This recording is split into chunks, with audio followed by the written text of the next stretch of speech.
तुम्हारा दिमाग खराब हो गया है यश। इस पेन को देख रहे हो, इस निशान को देख रहे हो? ये निशान उन्हीं लोगों का होता है जिनके पास। कुछ कहते कहते दिनेश जी रुक गए, मगर ये सब सुनकर अब यश की भी हालत खराब हो गई। उसने अपने चाचा के चेहरे पर ऐसा डर पहली बार देखा था। सर आप किसकी बात कर रहे हैं? आप शिवाय को क्या समझ रहे हैं? मैडम, क्या आप सचमुच नहीं जानते कि आपके हस्बैंड कौन है? मैं समझ नहीं पा रहा हूँ कि मैं आपको ये बात बताऊं भी या नहीं। इसका मतलब शिवाय सर उज्जैन में है, कुछ बड़ा होने जा रहा है। मुझे अपनी टीम को अलर्ट करना पड़ेगा। मैडम, ये लीजिए शिवाय सर का पेन। दिनेश जी की बातें सुनकर नंदिनी की हालत खराब हो गई। आखिर मतलब क्या है इन सब बातों का? कौन है ये शिवाय? दिनेश अंकल तो एक्स आर्मी में हैं, वो उससे क्यों डर रहे हैं? नंदिनी घबराई हुई वहां से घर पहुंची और गुस्से से बोली, शिवाय कौन हो तुम? मैं तुम्हारा पति शिवाय महेश्वरी। बकवास बंद करो। ये पेन और इस पर बना ये निशान, क्या मतलब है इसका? तुम्हारे वहां से जाने के बाद इस पेन और इस निशान को देखकर दिनेश जी पसीना पसीना हो गए। हो कौन तुम, बताओ मुझे। ये पेन तो मुझे वो बंदर छाप धनपंजन के साथ फ्री में मिला था। ये तो मैंने यूज भी आज पहली बार किया है। ऐसा भी तो हो सकता है कि दिनेश जी ने इस पेन पर बने निशान को कुछ और समझ लिया हो। वरना तुम ही बताओ नंदिनी, अगर ये पेन इतना जरूरी होता तो क्या मैं उसे वहां छोड़कर आता? तभी नंदिनी को किसी का फोन आ गया और वो वहां से चली गई। अगली शाम नंदिनी की कॉलेज रीयूनियन पार्टी थी। Hi Nandini, you are looking so pretty. पर ऐसे भी क्या जल्दी थी कि तू ज्वेलरी पहनना भूल गई? ओप्स, सो सॉरी, मैं तो भूल ही गई थी। तेरा पति तुझे चप्पल तक दिला नहीं सकता तो नेकलेस तो दूर की बात है। खैर देखो, मेरे पति ने कल रात ही मुझे 3 करोड़ की नेकलेस गिफ्ट की है। सही लग रही है ना? पिछले कुछ दिनों से उसकी कंपनी बड़े लॉस में चल रही थी और वो किसी इन्वेस्टर की तलाश में थी। इस पार्टी में उसका अमीर क्लासमेट देव भी आया था, जो कॉलेज के दिनों में उस पर लाइन मारता था। उसने सोचा क्यों ना वो देव से ही कंपनी में इन्वेस्टमेंट करा लेगी। हाय देव। तभी उसका पति शिवाय बुके लेकर वहां आ गया। अंदर क्लब की भीड़ में शिवाय की आंखें नंदिनी को ढूंढ रही थी। जब उसने नंदिनी को एक कोने में वाइन पीते देखा, वो तुरंत दौड़कर उसके पास गया। नंदिनी उसे देखते ही नाराज हो गई। तुम यहाँ क्या कर रहे हो और ये क्या गंदे से कपड़े पहनकर आए हो? चप्पल पहनकर आ गए हो तुम? होटल वालों ने अंदर आने कैसे दिया है तुम्हें? नंदिनी, तुम अपना ये फोन भूला थी घर पर, मैं ये लौटाने आऊं तुम्हें। और ये बुके क्या है सब कुछ? तुम शायद भूल रही हो कि आज हमारी शादी की 3री सालगिरह है, इसलिए आज मैं तुम्हें अपने बारे में कुछ बताने आया हूं।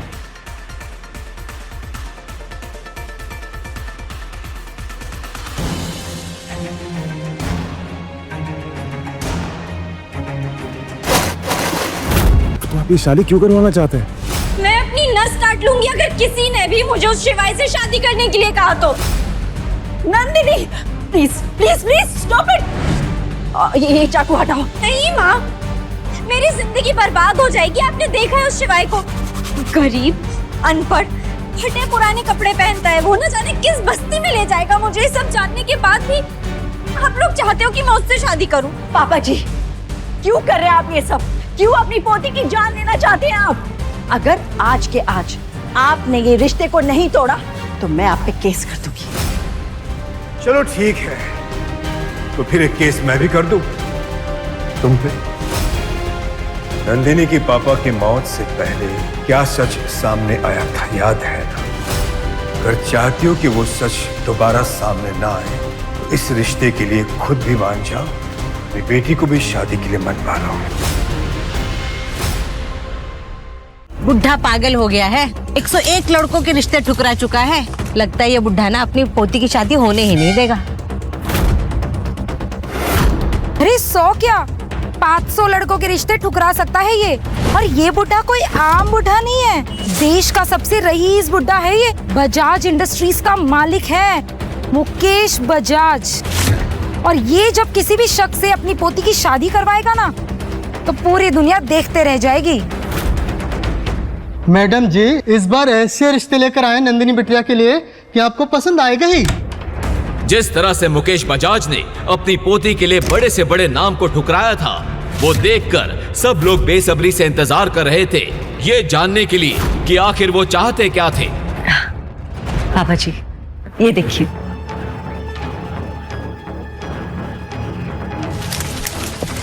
ये ऐसे लड़के ढूंढ के लाओ मेरी पोती के लिए। Get out! पापा जी, क्या आप मेरी बेटी को जिंदगी भर कवारी रखना चाहते हैं? इतने सारे रिश्ते आ रहे हैं, आप सबको मना क्यों कर रहे हैं? What's the problem? इनमें से कोई भी हमारी नंदिनी के लायक नहीं था। जब नंदिनी के लायक कोई लड़का मिल जाएगा तब करवा देंगे उसकी शादी। अच्छा, लायक नहीं है? यश मल्होत्रा, मल्होत्रा इंडस्ट्रीज का इकलौता वारिस। उसके पहले जो लड़का आया था वो अगले ही महीने क्रिकेट टीम का कैप्टन बनने वाला है। और उसके पहले जो आया था वो लड़का हमारे प्रधानमंत्री का भतीजा था। हाय दादाजी। हाँ बेटे। डन। तो क्या हुआ? नंदिनी मुकेश बजाज की इकलौती पोती है। उसके लिए मैं ऐसा लड़का ढूंढूंगा जिसे देखकर दुनिया देखती रह जाएगी। पता नहीं कौन से राज्य का राजकुमार ढूंढ रहे हैं आप मेरी बेटी के लिए। तुझमें अक्ल है या नहीं है? नहीं मालिक। 1000 रुपए का जूता खराब कर दिया। सफेद जूते पे कोई काला पॉलिश करता है? माफ कर दीजिए मालिक, गलती तो इंसान से होती है ना। गलती कर रहा है, ऊपर से जबान भी लड़ा रहा है। रहने दीजिए मालिक, बच्चा है बेचारा, गलती हो गई, माफ कर दीजिए। अब तू मुझे सिखाएगा किससे किस तरह बात करनी है? औकात में रह के बात कर मुझसे। तू भी इस दुकान में जूते पॉलिश का ही काम कर रहा है और तुझे इस पर बहुत दया आ रही है ना? ये ले, अब ये जूता तू साफ करेगा।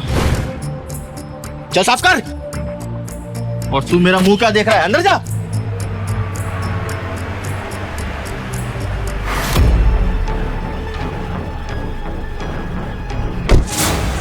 मुकेश जी, आप यहाँ क्या सेवा कर सकता हूँ? इसे शिवाय, मैं मुकेश बजाज, शहर की सबसे बड़ी कंस्ट्रक्शन कंपनी बजाज कंस्ट्रक्शन का मालिक। आप प्लीज मेरी पोती नंदिनी से शादी कर लीजिए। जी, मगर आप ऐसा क्यों करना चाहते हैं? और आपकी पोती मुझ जैसे बूट पॉलिश वाले से शादी क्यों करेगी? मैं सबके सामने ये सब नहीं बता सकता। अब प्लीज मेरे साथ में आइए। शिवाय, मुझे पता है कि असल में तुम कौन हो, और ऐसे बूट पॉलिश वाले बनकर क्यों रहते हो? क्या? लेकिन आपको ये सब, बाकी का सब कुछ इसमें लिखा हुआ है।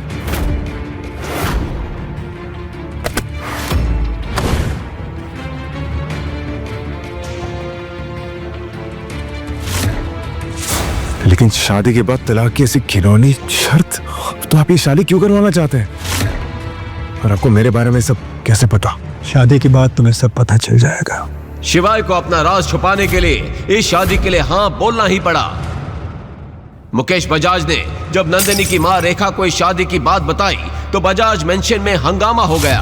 करोड़ों के मालिक हैं हम, और आप अपनी पोती का रिश्ता एक बूट पॉलिश वाले से करके आ गए। मैं जो कुछ कर रहा हूँ सोच समझ के कर रहा हूँ। नंदिनी की शादी उस बूट पॉलिश करने वाले शिवाय के साथ ही होकर रहेगी। ये शादी बहुत ही जरूरी है। इस शादी के बाद नंदिनी की जिंदगी रातों रात बदल जाएगी। बदलेगी नहीं, बिगड़ जाएगी, बर्बाद हो जाएगी वो। आपको क्यों समझ में नहीं आ रहा पापा जी? ठीक है, अगर आप कुछ नहीं करेंगे तो मैं मम्मी जी से बात करती हूँ। मम्मी जी, मम्मी जी, मम्मी जी, देखिए ना पापा क्या बोल रहे हैं, प्लीज समझाइए इन्हें। इन दोनों की शादी होनी जरूरी है। मैंने खुद अपने खास पंडित से इनकी कुंडलियां मिलवाई हैं। उस लड़के का नंदिनी की जिंदगी में आना कोई इत्तेफाक नहीं है। ये रिश्ता खुद ऊपर वाले ने तय किया है। मम्मी जी, ये आप क्या कह रही हैं? कुंडली में जो कुछ भी लिखा रहेगा क्या हम उसे मान लें? ठीक है, अगर आप भी मेरा साथ नहीं देंगी तो कोई बात नहीं, मैं अकेले ही अपनी बेटी को इस शादी से बचा के रहूंगी। मैं अपनी नस काट लूंगी अगर किसी ने भी मुझे उस शिवाय से शादी करने के लिए कहा तो। Nandini please please please stop it, ऐसा मत कर। स्टॉप इट प्लीज, कुछ मत करना। ये चाकू हटाओ। नहीं माँ, मेरी जिंदगी बर्बाद हो जाएगी। आपने देखा है उस शिवाय को, गरीब, अनपढ़, फटे पुराने कपड़े पहनता है वो। ना जाने किस बस्ती में ले जाएगा मुझे। ये सब जानने के बाद भी आप लोग चाहते हो कि मैं उससे शादी करूं? नहीं नहीं नंदिनी, तुम्हें कहीं नहीं जाना पड़ेगा। शादी के बाद शिवाय यहीं पर रहेगा हमारे साथ में। तुम्हें अपने ऐशो आराम छोड़ने की कोई जरूरत नहीं है। नहीं, मैं फिर भी उससे शादी नहीं करूंगी।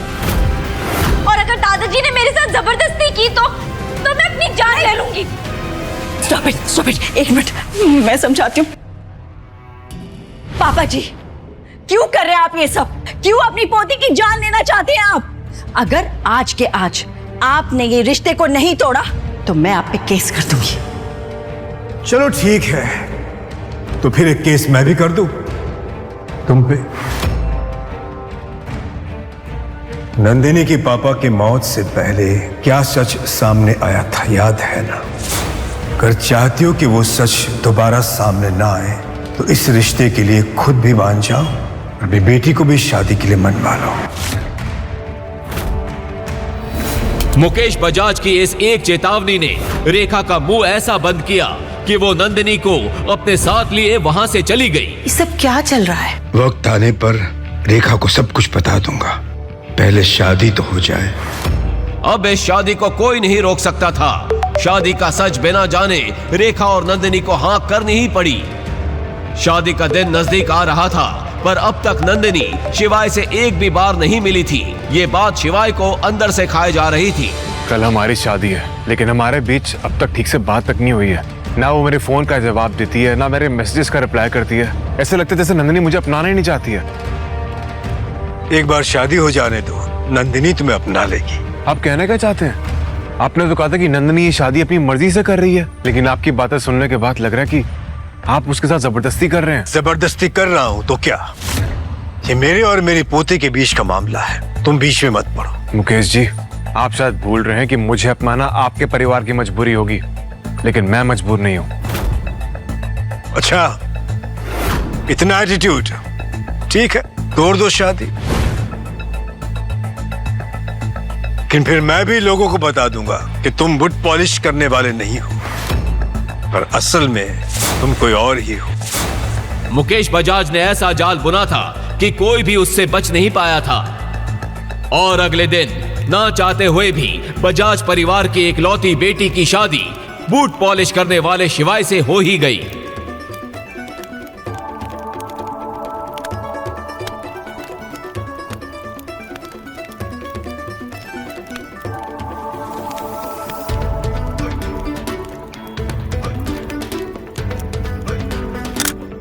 अब तो बता दीजिए, आप क्यों चाहते रहे हम दोनों को इस रिश्ते में बांधना? बताइए कि मेरी जिंदगी बर्बाद करके क्या हासिल हुआ है आपको? बेटा, ये शादी मैंने इसलिए करवाई क्योंकि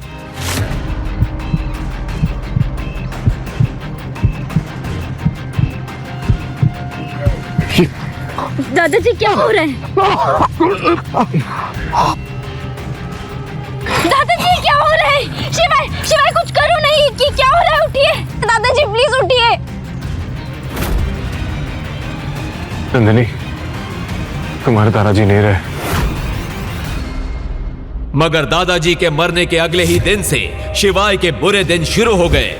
नंदिनी और उसकी माँ आए दिन उसकी बेइज्जती करते। कभी शिवाय से बर्तन धुलवाए जाते, कभी घर का पोछा लगवाया जाता। एक दिन नंदिनी की कॉलेज की पुरानी दोस्त रिया घर आई। तुमने क्या नया नौकर रख लिया है घर के लिए? मैं नौकर नहीं, नंदिनी का पति हूँ। क्या? नंदिनी का पति? तूने क्या छुप के घर के नौकर से ही शादी कर ली नंदिनी? हाँ हाँ हाँ, वेरी फनी। मेरी किस्मत पर हंसना बंद कर दो। तो इस फटीचर को तलाक क्यों नहीं दे देती? दादाजी ने शर्त ही ऐसी रखी है कि मैं इसे तलाक नहीं दे सकती। छोड़ इसे। जब से पनौती आया है ना तो दादाजी रहे और कंपनी की हालत इतनी खराब हो गई है कि क्या बताऊं। तुझे पता है मुझे बहुत अर्जेंटली 5 करोड़ की जरूरत है। अरे तो तू यश से क्यों नहीं बात करती? वो अपना कॉलेज फ्रेंड, वो तो अभी इंडस ग्रुप का मालिक भी है। और तुझे तो याद ही है कि वो कॉलेज टाइम पे तुझ पर राइट। यश ने पहले भी नंदिनी को छोटी मोटी चीजों में मदद की थी।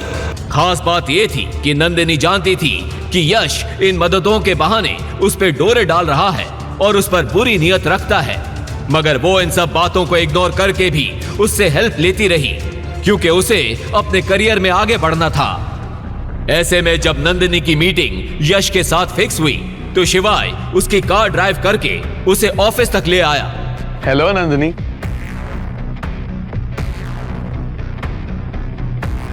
इतनी देर कैसे लग गई तुम्हें? सब ठीक तो है? All okay? यहाँ all okay. I am so sorry, मैं ट्रैफिक में फंस गई थी। कोई बात नहीं, इट्स ओके। कम। वैसे ये कौन है तुम्हारा ड्राइवर? मैं नंदिनी का पति शिवाय। हो पति, husband. Hi. I am sorry शिवाय, एक्चुअली मुझे पता नहीं था। वैसे तुम करते क्या हो? क्या बिजनेस है तुम्हारा? वो दरअसल मेरे पास काम नहीं है। मैं दरअसल ज़रा पढ़ा लिखा नहीं हूँ तो। ये गरीब फटीचर को नंदिनी जैसी लड़की मिल गई, वाह।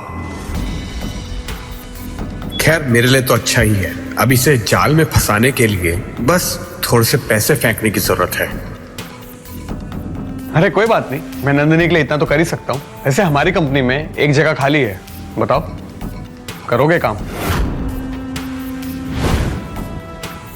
डोंट वरी, तुम नंदिनी के हस्बैंड हो, मैं तुम्हें अच्छा काम ही दूंगा। Oh shit, I am so sorry Nandini, मेरी एक अर्जेंट मीटिंग है, मुझे जाना होगा। मैं तुमसे कल मिलता हूँ। बाय।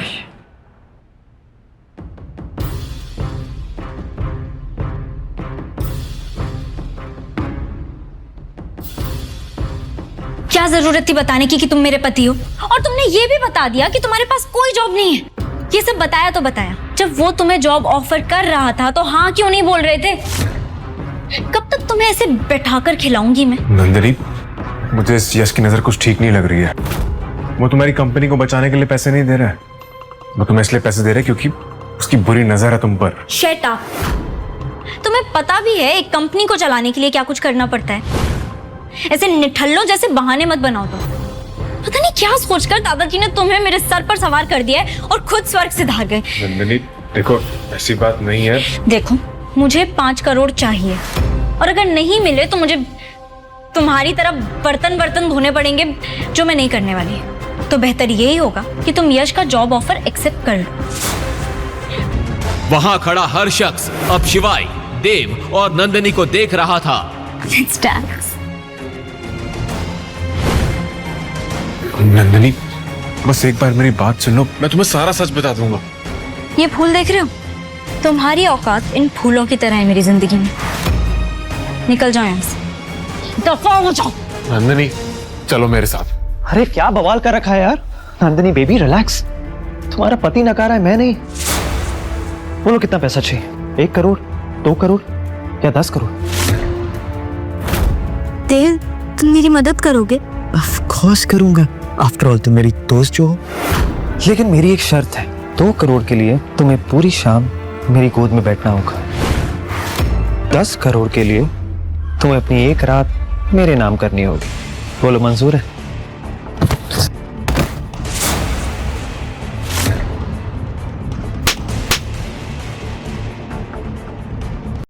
आदमी, ये क्या किया तुमने? तुम्हारा दिमाग खराब है क्या? ये बेचारा मेरी मदद कर रहा था। अभी क्या, अभी माफी मांगो, माफी मांगो। माफी? मेरी चप्पल पे से माफी नहीं मांगी नंदिनी, तुम चलो मेरे साथ। यहाँ कौन है शिवाय महेश्वरी?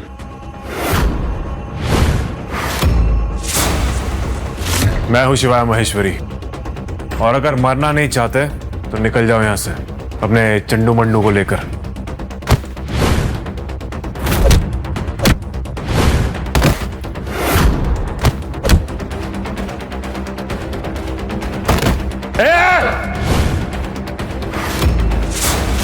बंद करो ये बच्चों का खेल। एक नहीं, एक साथ, सबके सब। महाकाल की सौगंध, तुम में से आज कोई भी अपने पैरों पर वापस नहीं जाएगा। आओ।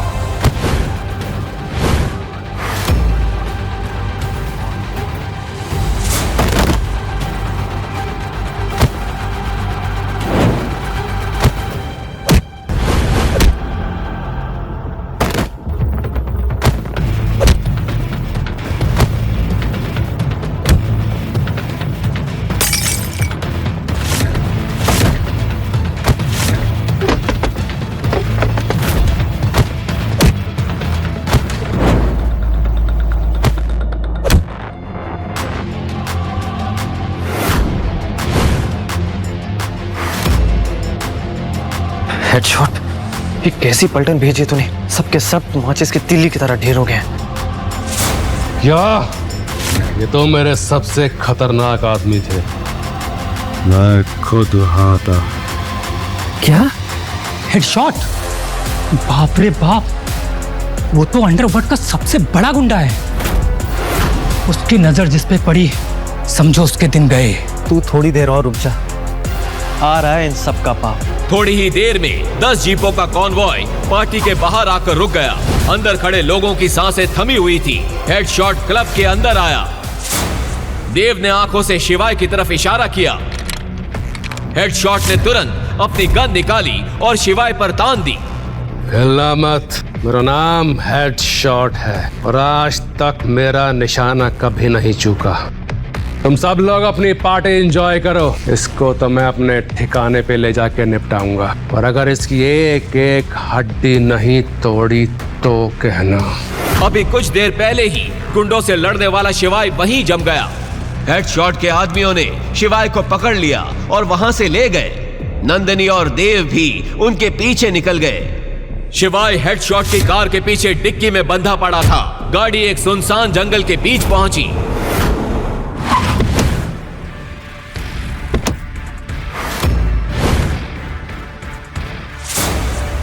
जैसे ही उन्होंने डिक्की खोली, सबके चेहरे का रंग उड़ गया। शिवाय वहां से गायब था।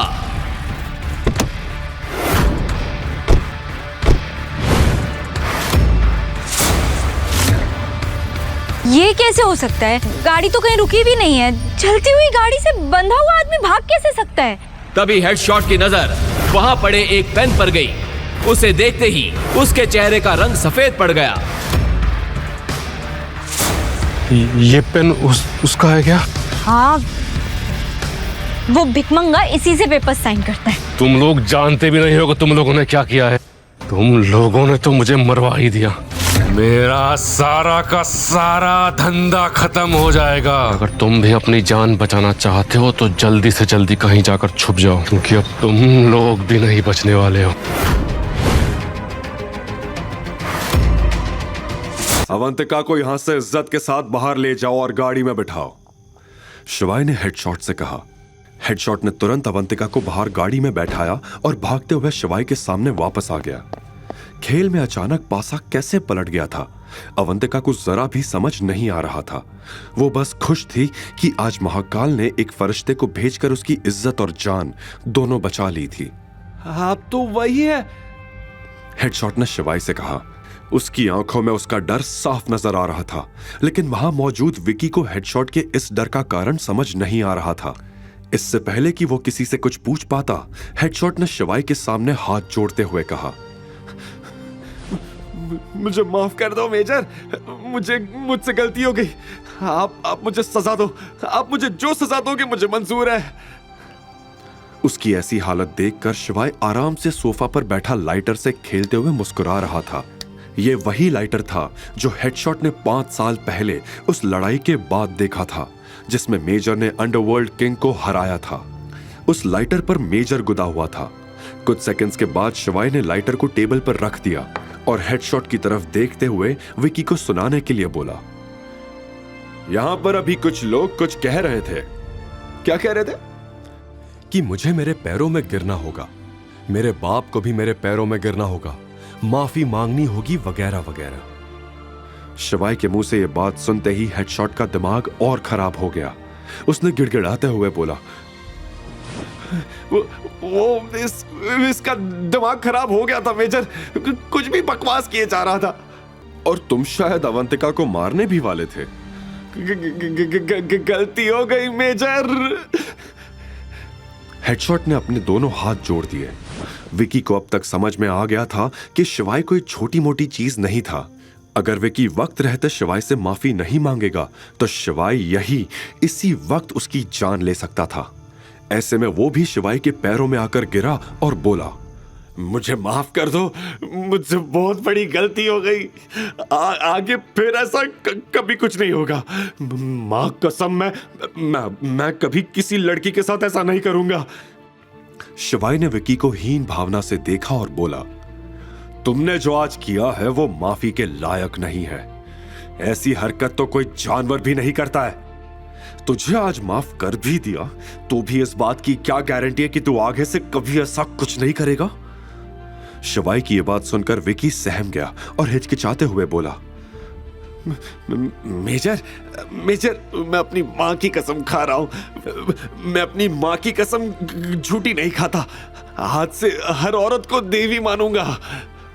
शिवाय उसकी बात सुनकर मुस्कुराया और बोला, काश तुझे इस बात का एहसास पहले से होता, क्योंकि मैं तुझ जैसे राक्षस को सजा दिए बिना छोड़ने वाला नहीं हूं। उसने हेडशॉट को देखा और बोला, इस मामले में तुम मेरी मदद कर सकते हो? शिवाय का भरोसा जीतने का हेडशॉट के पास इससे अच्छा मौका नहीं था। उसने तुरंत कहा, जी मेजर, आप बस बताइए इससे कौन सी सजा दूं? शिवाय ने जवाब में गहरी सांस लेते हुए कहा, तुम तो मुझे जानते हो ना हेडशॉट, मेरी तरह सोचो और इसे सजा दो।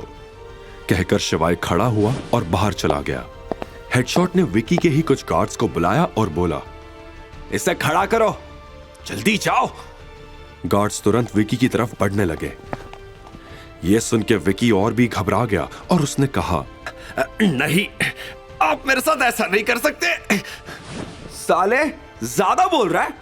अगर तू लड़कियों के साथ ऐसा वैसा कर सकता है तो हम भी तेरे साथ ऐसा कर सकते हैं। हेडशॉट ने चिल्लाते हुए कहा। इधर नाइट क्लब के बाहर अवंतिका पहले से ही शिवाय की गाड़ी में बैठी थी। शिवाय ने भी कार में बैठने के लिए दरवाजा खोला ही था कि तभी नाइट क्लब के अंदर से विकी के चिल्लाने की आवाज आई। यह सुनकर अवंतिका ने शिवाय की तरफ देखा और बोली, ये कैसी आवाज थी? क्या पता, अंदर कुछ हुआ होगा। तुम फिक्र मत करो अवंतिका। और उसने अपनी गाड़ी चालू कर ली। वैसे तुम हो कौन और तुम्हें किसने बताया कि मैं यहां हूं? अवंतिका ने यह सवाल शिवाय से पूछा। अवंतिका के मन में यही चल रहा था कि कहीं शिवाय वही लड़का तो नहीं जिसने 12 साल पहले उससे प्रॉमिस किया था। इससे पहले कि शिवाय अवंतिका की इस बात का जवाब दे पाता, अवंतिका का फोन बज उठा। यह रेखा का फोन था। उसका नाम देखते ही अवंतिका का गुस्सा 7वें आसमान पर चढ़ चुका था।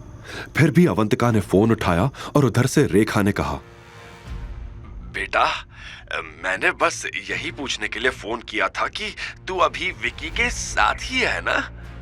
उसका यह सवाल सुनते ही अवंतिका भभक उठी और चिल्लाते हुए बोली, आप जैसी औरत मैंने अपनी जिंदगी में नहीं देखी। मैं आपकी बात मान के यहाँ आई और यहाँ आकर मुझे पता चला कि आपने मुझे उस हैवान को बेच दिया है। यह सुनते ही रेखा का भी पारा गर्म हो गया। वो समझ गई थी कि अवंतिका विकी के साथ नहीं थी।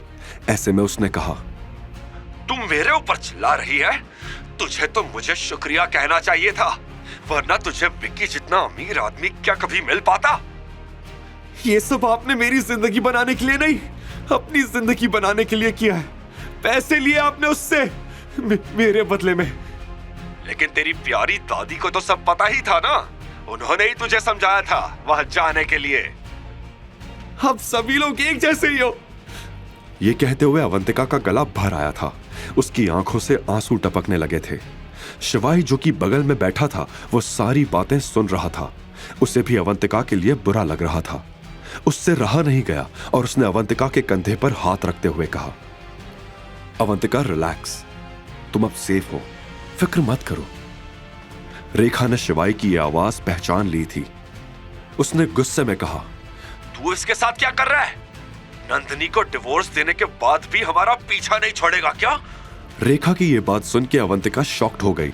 उसने सपने में भी ये नहीं सोचा था कि शिवाय और कोई नहीं बल्कि नंदिनी का एक्स हस्बैंड था। लेकिन अब अवंतिका को रेखा की एक भी बात नहीं सुननी थी और अवंतिका ने कॉल काट दिया। पर अभी भी अवंतिका के आंसू नहीं रुके थे। उसके दिल में बहुत कुछ था जो वो बाहर निकालना चाहती थी। जब उससे रहा नहीं गया तो उसने रोते हुए कहा, मेरी जिंदगी खराब है। पहले तो मुझे उस लड़के ने धोखा दिया जिसके इंतजार में मैं पागलों की तरह बजाज फैमिली की हर बात मानती रही, इस उम्मीद में कि एक दिन वो लड़का आएगा। लेकिन मैं ही पागल थी जो उसकी बातों में आ गई। और अब ये दादी। अवंतिका को यह कहते सुनकर शिवाय का दिल उसके लिए टूट रहा था। उसने अवंतिका की तरफ देखते हुए कहा, महाकाल जो भी करते हैं अच्छे के लिए ही करते हैं, वो तुम्हारा बुरा कभी नहीं करेंगे। शिवाय ने समझाया और अवंतिका को अपने आंसू पोंछने के लिए रुमाल दे दिया। उसने शिवाय से रुमाल लिया और अपने आंसू पोंछने लगी। अब अवंतिका भी थोड़ी शांत थी। उसने पहले एक नजर शिवाय को देखा और फिर एक गहरी सांस लेते हुए बोली, आई एम सॉरी, मैंने तुम्हें ठीक से थैंक यू तक नहीं बोला। आज तुम टाइम पर नहीं आते तो मेरी जिंदगी बर्बाद हो जाती। अच्छा, लेकिन मुझे तो लग रहा था कि मुझे आने में काफी देर हो गई। बीते 3 सालों को याद करके शिवाय ने धीमी आवाज में कहा। अवंतिका शिवाय की बात सुन नहीं पाई। उल्टा उसने शिवाय से पूछा, तुम वही हो ना जिसकी बातें ऑलमोस्ट पूरे शहर में होती है? निकम्मा हस्बैंड, राइट? सॉरी, एक्चुअली लोग तुम्हारे बारे में यही कहते हैं, लेकिन मुझे तो तुम कहीं से भी निकम्मे नहीं लगे। बल्कि तुम जैसा हस्बैंड किसी लड़की को मिल जाए तो उसकी जिंदगी जन्नत हो जाए। यह सुनकर शिवाय शर्मा गया और उसने एक नजर अवंतिका पर डाली। फिर बात का रुख मोड़ते हुए अवंतिका ने वो सवाल पूछा जो वो जानने के लिए बेसब्र थी। और तुम्हें कैसे पता चला कि मुझे विकी के पास भेज दिया गया है? तुम्हारे किसी रिश्तेदार को बात करते हुए सुन लिया था। अब मैडम, अगर आपके सारे सवाल खत्म हो गए हो तो क्या मैं खुद सवाल पूछ सकता हूं? अवंतिका यह सुनकर शिवाय की तरफ देखने लगी। तुम ठीक हो ना अवंतिका? शिवाय की आवाज में हल्की चिंता थी। अवंतिका ने धीरे से हां में सिर हिला दिया। वैसे तुम रहती कहाँ हो? तुम्हें कभी बजाज मैंशन में देखा नहीं। हॉस्टल में। हॉस्टल में क्यों? और कोई ऑप्शन भी तो नहीं है, अवंतिका ने कहा। शिवाय ने उसे 1 सेकंड के लिए देखा और बोला, तुम्हारा मन नहीं होता उस जगह को छोड़कर किसी अच्छी जगह पर रहने का? मन तो मेरा काफी चीजों का होता है, लेकिन बजाज फैमिली ने मुझे मेरे मन की कभी करने ही नहीं दी। और तो और मुझे बचपन से अपना बर्थडे तक मनाने नहीं दिया गया। रेखा आंटी का कहना है कि मैं जब से पैदा हुई हूं उस दिन से उनके परिवार को ग्रहण लगे हुए हैं। मैं उनके परिवार के लिए श्राप हूं। शिवाय ने यह सुनकर एक पल के लिए अवंतिका को देखा और बोला, तुमने कभी अपना बर्थडे सेलिब्रेट नहीं किया? अवंतिका ने ना में सिर हिला दिया। उसकी आंखों में उसकी उदासी साफ नजर आ रही थी। यह देखकर शिवाय ने एक गहरी लंबी सांस ली और कहा,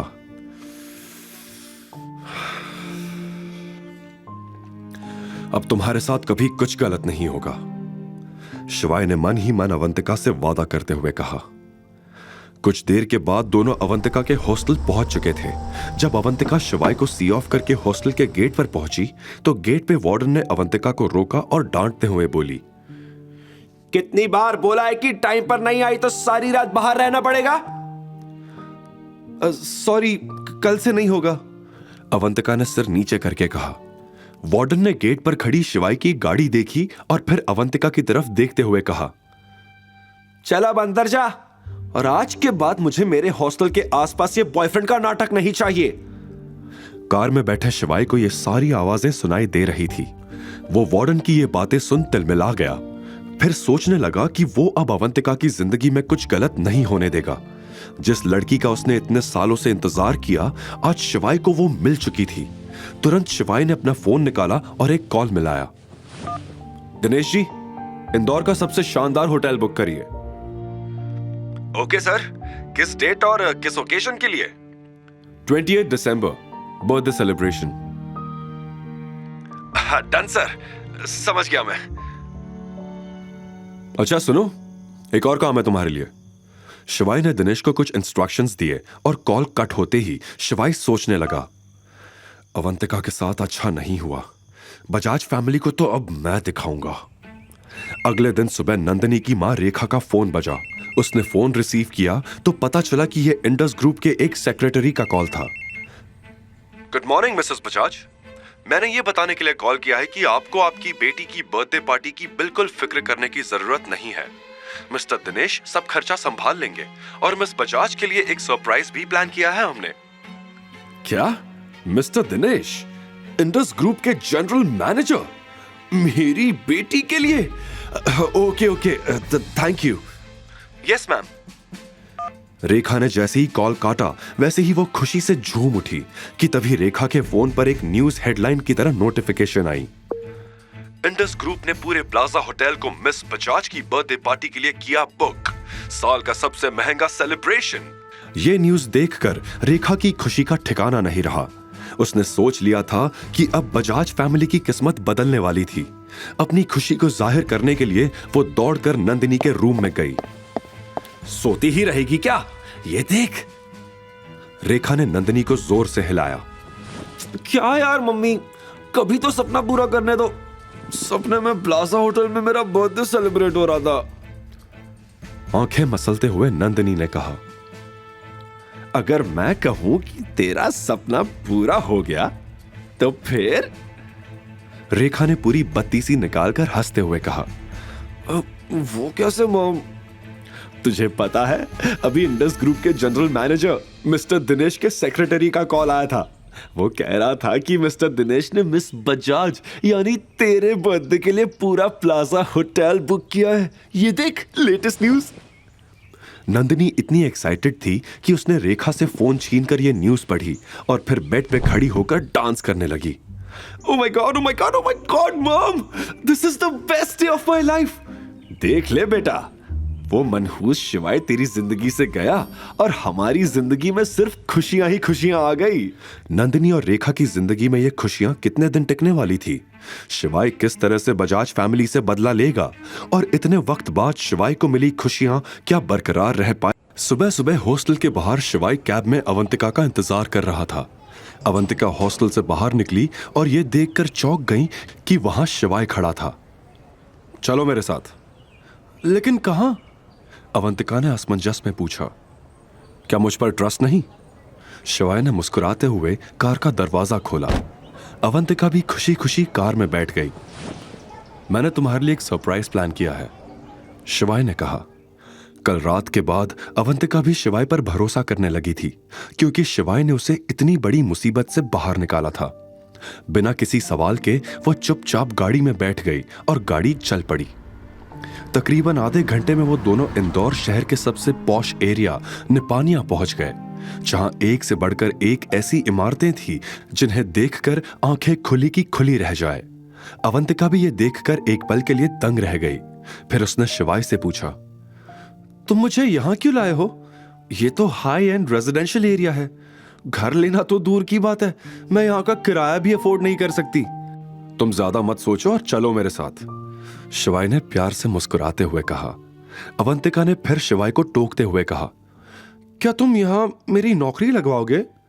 मैंने सुना है यहां पैसे तो अच्छे मिलते हैं, पर मेरी क्वालिफिकेशन इतनी नहीं है कि मुझे यहां नौकरी मिल सके। तुम समझ रहे हो ना? अवंतिका की इतनी दिल दहला देने वाली बातों का वो क्या जवाब दे, ये शिवाय समझ नहीं पा रहा था। उसने गहरी सांस लेकर कहा, तुम एक बार अंदर तो चलो, फिर तुम्हें सब पता चल जाएगा। इतने सालों तक जिल्लत भरी जिंदगी जीने के बाद अवंतिका को अच्छी चीजों की बिल्कुल भी उम्मीद नहीं थी। इसी वजह से ये बात उसकी सोच से भी परे थी कि आज शिवाय उसके लिए यहां घर खरीदेगा। वो दोनों अंदर गए। आगे अवंतिका चल रही थी और पीछे पीछे शिवाय। अवंतिका को देखते ही सेल्स वुमेन खुश हो गई। आज अवंतिका ने हल्के गुलाबी रंग की कुर्ती पहनी थी। उसके बाल हवा में लहराते हुए उसके चेहरे को छू रहे थे। कल तक उसकी आंखों में जो डर था वो आज एक अलग चमक में बदल चुका था। सेल्स वुमेन ने खुद से कहा, फाइनली आज एक अच्छा घर बिक जाएगा, मेरे कमीशन का इंतजाम हो जाएगा। लेकिन जैसे ही उसने अवंतिका के पीछे देखा, उसके चेहरे का रंग उड़ गया। उसे लगा था कि लड़की इतनी सुंदर लग रही है तो साथ में आने वाला आदमी भी अमीर होगा। लेकिन शिवाय की हालत देखते ही वो समझ गई कि ये बस दूर से घर देखने आए थे, खरीदने नहीं, क्योंकि इतने महंगे घर खरीदने की औकात उनकी लग नहीं रही थी। Hello ma'am. Hello sir. क्या आप यहाँ घर देखने आए हैं? आई थिंक आप गलत जगह पर आ गए हैं। यहाँ के मकान बहुत महंगे हैं। आप प्लीज किसी सस्ते एरिया में जाकर विजिट कीजिए। Thank you. ये कहकर सेल्स वुमन जाने के लिए मुड़ने लगी। अवंतिका का सिर शर्म से झुक गया। तभी शिवाय ने सेल्स वुमन को रोकते हुए कहा, मैडम, मुझे इस एरिया का सबसे महंगा विला दिखाइए। यह सुनते ही वहां खड़ा हर शख्स दंग रह गया और शिवाय को घूर कर देखने लगा। तभी सेल्स वुमन बोली, सर, आपको पता होगा कि ये एरिया इंदौर का सबसे पॉपुलर एरिया है और यहाँ सबसे महंगा घर 3 करोड़ का है, जिसमें आपको 50% पहले ही जमा करना होगा। सेल्स वुमन की यह बात सुनते ही शिवाय ने कहा, तो क्या, जो भी है मैं खरीदूंगा, मुझे घर दिखाओ। मुंह बनाते हुए सेल्स वुमन ने शिवाय को देखा और बोला, सर, आप पक्का घर लेना चाहते हैं ना? क्योंकि हम बहुत कम लोगों को यहां एंटरटेन करते हैं। लेकिन शिवाय ने बिना डरे कहा, आपको लगता है हम यहां टाइम पास करने आए हैं? आप हमें दिखा दो, हम अभी ले लेंगे। अब सेल्स वुमन को गुस्सा आ रहा था। उसने इतना जिद्दी इंसान आज तक नहीं देखा था। वो सोचने लगी कि क्या बहाना बनाकर शिवाय को ऑफिस से बाहर निकाले, और ये चीज अवंतिका ने उसकी आंखों में देख ली थी। उसने भी झिझकते हुए शिवाय के कान में कहा, अभी यहां से चलते हैं शिवाय, वरना ये लोग हमें धक्के मार कर यहाँ से निकाल देंगे। आगे की कहानी जानने के लिए देखिए अगला एपिसोड सिर्फ पॉकेट FM के YouTube चैनल पर। और शिवाय एक विनाशक के सारे एपिसोड्स को सुनने के लिए डिस्क्रिप्शन में दी लिंक से डाउनलोड करें पॉकेट FM ऐप। अवंतिका तो सच से काफी दूर थी। शिवाय ने उसे बस एक नजर देखा और वो कुछ कहने ही जा रहा था कि उसी समय पीछे से एक तेज चिल्लाने की आवाज आई। मैंने बाहर लोगों को बात करते हुए सुना है कि यहाँ कोई पागल घर खरीदने आया है। शिवाय ने पीछे मुड़कर देखा तो सामने रेखा नंदिनी के साथ खड़ी थी। नंदिनी और रेखा पास की ही एक शॉप में नंदिनी की बर्थडे ड्रेस खरीदने आई थी। लेकिन मुझे बिल्कुल भी उम्मीद नहीं थी कि मेरी बेटी को तलाक देने के बाद मेरा निकम्मा दामाद अचानक इतना अमीर बन जाएगा कि करोड़ों की प्रॉपर्टी खरीद सकेगा। आसपास के लोग भी अब शिवाय को नीची नजरों से देखने लगे थे। लेकिन यह बात अवंतिका से बर्दाश्त नहीं हुई। हालांकि वह शिवाय से कल ही मिली थी, पर इतनी सी मुलाकात में ही उसे यह मालूम हो गया था कि शिवाय एक नेकदिल इंसान है। इसी वजह से उसने दांत पीसते हुए रेखा को जवाब दिया, तमीज से बात करो, अब ये तुम्हारी बेटी का पति नहीं है।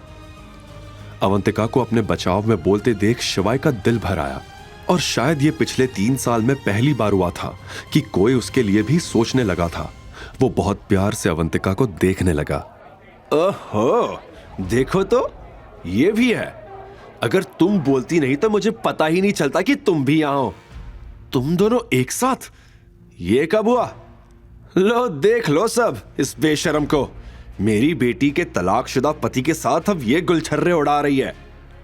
बगल में खड़ी नंदिनी भी चिल्ला पड़ी, माँ बेटी एक जैसी ही निकली। इसकी माँ ने मेरे पापा को फंसाया था और इसने मेरे पति को फंसा लिया। अपनी मां के बारे में सुनते ही अवंतिका का चेहरा उतर गया। उसकी आंखों में आंसू आ गए।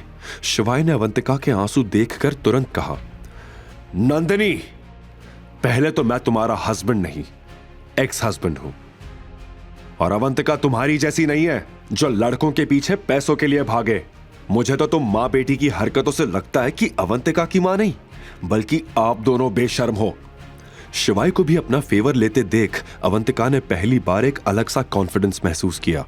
उसे ऐसा लगा मानो अब उसे किसी का डर नहीं, और अब वो शिवाय के साथ पूरी दुनिया जीत सकती थी। अच्छा, तो अब ये 2 कौड़ी की लड़की तुम्हारे लिए इतनी जरूरी हो गई कि तुम हमसे लड़ रहे हो? यह सुनते ही शिवाय को बहुत गुस्सा आया, लेकिन अवंतिका के कोमल हाथों ने उसे रोक लिया। आज शायद अगर अवंतिका उसे नहीं रोकती तो वो सारी हदें पार कर देता। How impressive! अच्छा हुआ मैंने तुम्हें डिवोर्स दे दिया। तुम्हारे जाते ही इंडस ग्रुप के जनरल मैनेजर ने इंदौर का सबसे महंगा होटल मेरे बर्थडे के लिए बुक किया है। अब समझे तुम कितने मनहूस थे मेरे लिए। ये कहते हुए नंदिनी और रेखा जोर जोर से हंसने लगी। अगल बगल खड़े लोग नंदिनी को घूरने लगे। ये खबर फ्रंट पेज पर थी, इसलिए सब जानते थे कि इंडस ग्रुप ने पूरा प्लाजा होटल मिस बजाज की बर्थडे पार्टी के लिए बुक किया है। पर वो लड़की नंदिनी थी, ये देखने के बाद वहां खुसुर फुसुर होने लगी। क्या कहा तुमने? इंडस ग्रुप के मैनेजर ने होटल बुक किया है, वो भी नंदिनी तुम्हारे लिए? नहीं तो क्या, अवंतिका के लिए किया है। नंदिनी चिल्लाकर बोली। शिवाय ने दिनेश को अवंतिका के लिए प्लाजा होटल बुक करने के लिए कहा था, जो हो भी गया था। लेकिन शिवाय ने दिनेश से यह भी कहा था कि ऐसा कंफ्यूजन पैदा करे जिससे नंदिनी और रेखा को लगे कि यह पार्टी नंदिनी के लिए रखी गई है। शिवाय इस वक्त अपनी आइडेंटिटी रिवील नहीं करना चाहता था, वो बस सही मौके का इंतजार कर रहा था। और इसके लिए अवंतिका की बर्थडे पार्टी से अच्छा मौका और कोई हो ही नहीं सकता। अवंतिका, चलो यहां से। मुझे नहीं लगता इनके पास कोई अच्छा घर होगा भी, हम कहीं और देखते हैं। शिवाय इतना बोलकर अवंतिका के साथ वहां से जाने लगा। लेकिन रेखा अब शिवाय को इतनी आसानी से जाने नहीं देना चाहती थी, इसलिए उसने टोकते हुए कहा, फटीचर आदमी, अगर मैं तुम्हें यहां घर खरीदने का मौका दे भी दूं तो भी तुम यहां कुछ नहीं ले पाओगे। और तुम कह रहे हो कि ये जगह बेकार है। अगर औकात है तो घर लेकर दिखाओ यहां। मैं शर्त लगाती हूं कि तुम एक दरवाजा भी नहीं खरीद पाओगे। इस समय वहां खड़ा हर शख्स शिवाय पर हंस रहा था। बगल में खड़ी सेल्स वुमन भी शिवाय को घूर रही थी कि तभी शिवाय ने रेखा की तरफ देखा। तुम्हें लगता है कि मैं अमीर होने का नाटक कर रहा हूं? शिवाय ने भौहें चढ़ाते हुए कहा। अगर नहीं कर रहे तो खरीद लो ना 3 करोड़ का मकान। रेखा भी चिढ़ते हुए बोली। शिवाय को अब बहुत गुस्सा आ रहा था। उसने अवंतिका का हाथ छोड़ा और तमतमाते हुए प्रॉपर्टी डीलिंग ऑफिस से बाहर निकलकर अपनी कार में जाकर बैठ गया। देखा, मुझे पता था ये फटीचर यही करेगा। डर और शर्मिंदगी से अवंतिका को भी यही छोड़ गया। ले देख ले अवंतिका, किस यूजलेस इंसान के साथ थी तू। अवंतिका भी समझ नहीं पा रही थी कि आखिर शिवाय उसे छोड़कर गाड़ी की तरफ क्यों चला गया। उसने सिर झुकाया और खुद भी ऑफिस से बाहर जाने लगी कि तभी शिवाय एक ब्रीफकेस के साथ उसके सामने आकर खड़ा हो गया। कहां जा रही हो अवंतिका? अपना नया घर नहीं खरीदोगी? इतना कहते ही उसने अवंतिका को एक छोटी सी स्माइल दी और वापस अंदर ले गया। फिर उसने सेल्स वुमन के सामने 3 करोड़ रुपए रख दिए। इस वक्त सबका मुंह खुला का खुला रह गया। आखिर इतने पैसे शिवाय के पास आए कहां से? रेखा तो नोटों से भरा बैग देखकर वहीं चक्कर खाकर गिर पड़ी और नंदिनी रेखा की हालत देखकर घबरा गई, मगर रेखा बेहोश होने का दिखावा कर रही थी। मैं अभी के अभी पूरी पेमेंट कैश में करूंगा और तुम्हारा उसमें कोई कमीशन नहीं होगा। यह तुम्हारे लिए सबक है, ताकि तुम आगे किसी से भी बदतमीजी करने से पहले 100 बार सोचो। शिवाय ने गुस्से से सेल्स वुमन से कहा। अवंतिका भी यह सारा मंजर देखकर चौंक गई। उसने पीछे से शिवाय की शर्ट की स्लीव्स कसकर पकड़ ली। शिवाय समझ गया था कि अवंतिका डरी हुई है, इसलिए उसने उसके हाथ पर अपना हाथ रखते हुए उसे फौरन शांत किया। नंदिनी वहीं खड़ी होकर यह सब देख रही थी। उसे बहुत जलन हो रही थी। तुम मेरा शक सही निकला, तुम दोनों का अफेयर चल रहा है। ओ गॉड अवंतिका, मुझे लगता था कि तुम थोड़ी तमीजदार लड़की हो, पर मैं गलत थी। तुम्हें भी डोरे डालने के लिए मेरा ही पति मिला था। और शिवाय, डिवोर्स के समय मुझे तुम्हारे लिए बुरा लग रहा था। मैं तुम्हारी नौकरी लगवाना चाहती थी, पर तुम भी डिस्गस्टिंग निकले। अब मेरा मुंह मत देखो, आओ और मेरी मां को उठाओ। अगर यह पहले की बात होती तो शिवाय तुरंत दौड़कर रेखा को उठाता, लेकिन अब मामला बदल चुका था। शिवाय ने नंदिनी के कहने पर भी रेखा को इग्नोर कर दिया और रजिस्ट्री अवंतिका के नाम करवाने लगा। तभी वहां खुशी से भागते हुए मैनेजर आया और पूछने लगा कि किसने खरीदा वो मकान, जल्दी बताओ। सेल्स वुमन ने डरते हुए शिवाय की ओर इशारा किया। इन्होंने सर। लेकिन जैसे ही मैनेजर ने शिवाय की ओर देखा, वो बौखला गया और गुस्से से बोला, ये क्या मजाक है? इसकी हालत देखकर लगता भी है कि ये 3 करोड़ का मकान ले पाएगा। पक्का इसने ये पैसे चोरी किए हैं। जल्दी पुलिस को फोन लगाओ और इसे पकड़ कर रखो, ये कहीं जाने ना पाए। Call the police now. इतना सुनते ही अवंतिका के पैरों तले जमीन खिसक गई और बगल में खड़ा शिवाय भी शॉक्ड हो गया। अब क्या होगा शिवाय के साथ? क्या सच में उसे चोरी के इल्जाम में पुलिस ले जाएगी? अवंतिका कैसे बचाएगी शिवाय को इस मुसीबत? आप सही बोल रहे हैं, जरूर इसने ये सब कहीं से चोरी किया होगा, वरना कल तक तो ये हमारे टुकड़ों पर पलता था, और एक ही दिन में इतने पैसे कहां से आ गए बताओ? मैनेजर की पुलिस को बुलाने की धमकी सुनकर रेखा झट से खड़ी हो गई और तुरंत आग में घी डालते हुए उसने ये कहा। यह बात सुनकर मैनेजर का शक यकीन में बदल गया।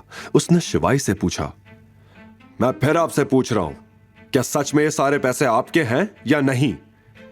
शिवाय को मैनेजर की यह बात बिल्कुल पसंद नहीं आई। उसने जवाब में कहा, अगर पैसे मैं लेकर आया हूं और मेरी ही कार से लाया हूं तो ये बिल्कुल मेरे ही है। और आप ये कैसे कह सकते हैं कि ये पैसे मेरे नहीं है? आप बिना जाने मुझ पर शक कैसे कर सकते हैं? रेखा ने अपनी बात से सभी के मन में शिवाय के खिलाफ शक भर दिया था।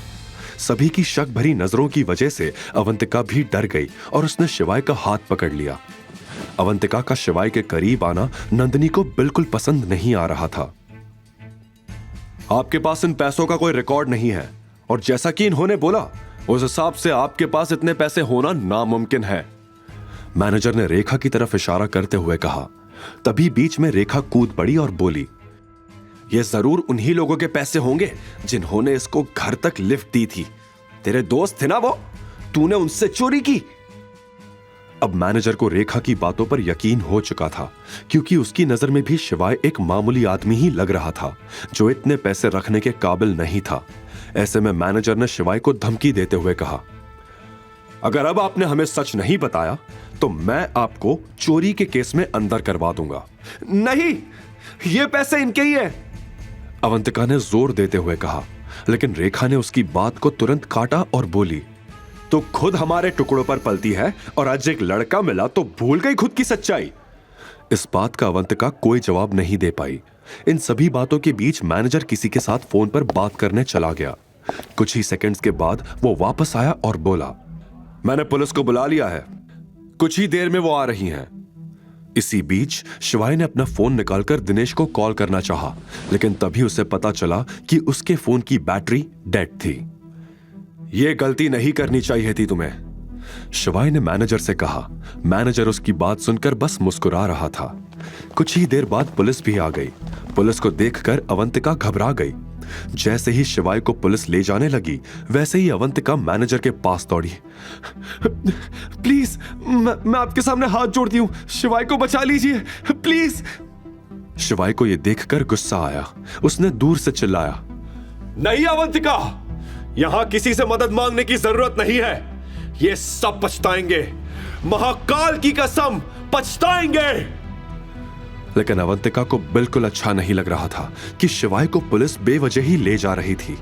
शिवाय को जाता देख अवंतिका की आंखों से आंसू टपकने लगे, लेकिन तभी उसे यह महसूस हुआ कि वो तो शिवाय से सिर्फ एक दिन पहले ही तो मिली थी, तो उसे जाता देख वो रोने क्यों लगी थी? क्यों शिवाय को जाता देख उसका दिल दुख रहा था? यह नजारा देखकर रेखा और नंदिनी आपस में हंसने लगी और वहां से निकल गई। उधर पुलिस शिवाय को अपने साथ ले आई थी। इंटेरोगेशन रूम में शिवाय टेबल की एक तरफ चेयर पर बैठा था और दूसरी तरफ एक हाई रैंक ऑफिसर रवि बैठा था। उसकी उम्र 40 साल के करीब थी। उसके चेहरे से लीडरशिप क्वालिटी साफ झलक रही थी। ऑफिसर के पीछे 2 कांस्टेबल्स भी खड़े थे। अगर तू मुझे सब सच सच बता देगा तो हो सकता है मैं तुझे जाने दूं, लेकिन अगर मुझसे होशियारी करने की कोशिश की तो सालों के लिए अंदर डाल दूंगा। अब बता, कहां से पैसे चुराए तूने? मुझे पता है किसी के पास से भी इतने अमाउंट में कैश देखकर कोई भी उसे चोर ही समझेगा, लेकिन मैं आपको सच बता रहा हूं, ये पैसे मेरे हैं। तुझे अपनी जान प्यारी नहीं है क्या? जेल में जाने का शौक है? मैं आपको सब सच ही बता रहा हूं। आपने इंडस ग्रुप का नाम तो सुना ही होगा। वही कंपनी ना जो दुनिया की सबसे बड़ी कंपनीज में से एक है? जी हां, मैं उसका चेयरमैन हूं। जैसे ही शिवाय ने यह बात कही, वैसे ही पहले तो दोनों कांस्टेबल्स हंसने लगे। शिवाय, जो कि सीरियसली अपनी बात बता रहा था, वो भी हैरान हो गया कांस्टेबल्स का चेहरा देखकर। तभी ऑफिसर ने हाथ से इशारा करके दोनों को चुप रहने के लिए कहा और शिवाय से बोला, तू होश में तो है? देख, अगर इस बारे में झूठ बोलेगा तो अभी अंदर कर दूंगा। शिवाय ने जवाब में कहा, अगर आपको मेरी बात पर यकीन नहीं होता तो इंडस ग्रुप में कॉल करके आप पूछ लीजिए। इतनी बड़ी कंपनी का नंबर हमारे पास कैसे हो सकता है? वैसे एक बात बता, क्या डिवोर्स का इतना बड़ा सदमा लगता है कि आदमी पागल ही हो जाता है? शिवाय की आवाज अब शांत हो चुकी थी। उसने इंस्पेक्टर रवि से शांति से कहा, अगर आप मुझे मेरा फोन चार्ज करके दे दें तो मैं कॉल करके किसी को बुला लूं। शिवाय की सीरियस टोन सुनकर रवि भी गंभीर हो गया। उसने कांस्टेबल को इशारा करते हुए कहा, जा इसका फोन लेकर आ, मैं भी तो देखूं कौन है ये। कांस्टेबल बाहर गया और उसने शिवाय का फोन चार्ज किया। जब वो लौटा तो उसके हाथ में शिवाय का फोन था। उसने बिना कुछ कहे फोन शिवाय की ओर बढ़ा दिया। शिवाय ने तुरंत फोन मिलाया और उसने कुछ सेकंड्स की बातचीत के बाद कॉल काट दिया। उसके चेहरे पर गंभीरता झलक रही थी। बिना किसी झिझक के उसने फोन टेबल पर रख दिया। तभी पुलिस स्टेशन में अवंतिका एक छोटा सा बैग लिए अंदर आई। वो एक पुलिस वाले के पास गई और बोली, सर प्लीज आप शिवाय को छोड़ दो। कौन शिवाय? शिवाय महेश्वरी, अभी कुछ देर पहले ही उन्हें यहां लाया गया है। अच्छा, वो अंदर रूम में पूछताछ चल रही है। फिर अवंतिका ने अपना छोटा सा बैग उस पुलिस वाले को दिया। ये क्या है? चौंकते हुए उस पुलिस वाले ने पूछा। उसने बैग खोलकर देखा तो पता चला कि उसमें कुछ पैसे थे। ठीक है, आप वहां बैठो, मैं बताता हूं, और इस बैग को अपने पास रखिए। पुलिस वाले ने बैग को वापस अवंतिका को देते हुए कहा। अवंतिका बैग लेकर दूर किसी बेंच पर जाकर बैठ गई। तभी उसकी नजर बाहर की तरफ गई, जहां दो वकील डीआईजी के साथ दौड़े दौड़े इंटेरोगेशन रूम की तरफ भागते हुए गए। इंटेरोगेशन रूम का गेट खुला। शिवाय का चेहरा देखकर डीआईजी घबराया और आते ही रवि पर चिल्लाने लग गया, तुम्हें मालूम भी है ये कौन है? रवि डीआईजी को देखकर चौंक गया और खड़े होकर उसने सैल्यूट किया। दोनों कांस्टेबल्स ने भी रवि के साथ साथ डीआईजी को सैल्यूट किया।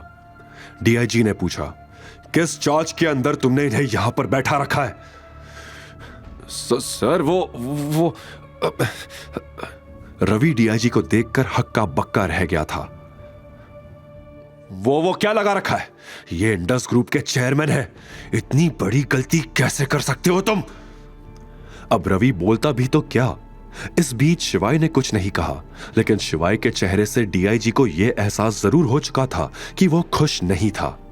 ऐसे में डीआईजी ने शिवाय से कहा, आप बाहर आराम से बैठिए, मैं इनसे बात कर लेता हूं। शिवाय ये बात सुनकर खड़ा हुआ और बाहर चला गया। डीआईजी ने वकील को इशारा किया। वकील ने रवि को कुछ पेपर्स दिए। एफआईआर लिखी? डीआईजी ने रवि से पूछा। सर वो मुझे पता था, दोबारा ऐसी गलती मत कर देना, वरना तुम्हारे साथ साथ मेरी भी नौकरी जाएगी, डीआईजी ने रवि को वार्न करते हुए कहा।